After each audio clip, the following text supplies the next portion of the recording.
But next at home park, it was Charlton, also vying for promotion. Mariner and Rafferty were by now one of football's top double acts. They led the goal-scoring charts, and everybody appreciated their duets and solo performances. The two of them, the partnership is the best. I mean, in my 26 years at Argyle, I haven't seen a better partnership of two strikers than those two. I think they were absolutely superb, and the crowd loved them. One thing I remember about then, and I stood in the Denport end then, and used to chant and cheer with everybody else, and was actually the chant for Rafferty. King Billy, Billy, Billy, Billy, Billy Rafferty.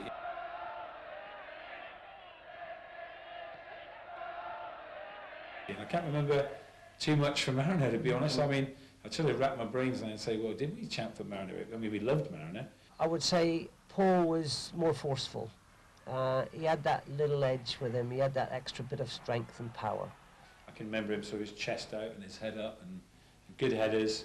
And Rafferty was the chap who would score the goals. A bit like when we had Tynan later on, you know, you thought, Rafferty's going to score here. He just seemed such a classy player, didn't he? And he was one of those predators, but at the same time he was a predator who had real ability, real class. He wasn't simply a sort of 6-yard box goal hanger. Nothing wrong with those, by the way, but he wasn't one of those. He, you know, was great in the air, had a wonderful left foot, as I recall. But the key thing, surely, about those boys was that they complemented each other perfectly. They really worked together very well as a team, with Mariner battering defences and Rafferty sort of sneaking in and just slotting a lot of the goals in. You always had that feeling that no matter what the other team were going to do, that Argyle were always capable of scoring one goal more.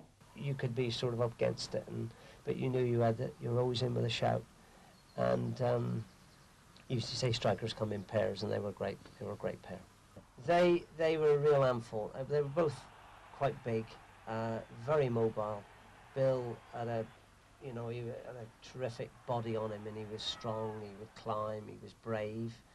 And Paul was, at times a different class. He had a few tricks up his sleeve for getting, he used to roll himself, get him, drop his shoulder and away. And he's a very strong player. And so was Bill.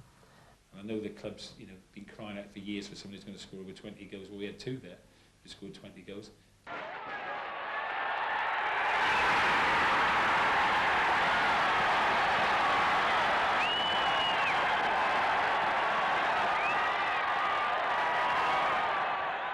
In fact, Billy hit the post with a late penalty that would have beaten Charlton, but nothing could take the shine off that brilliant strike partnership.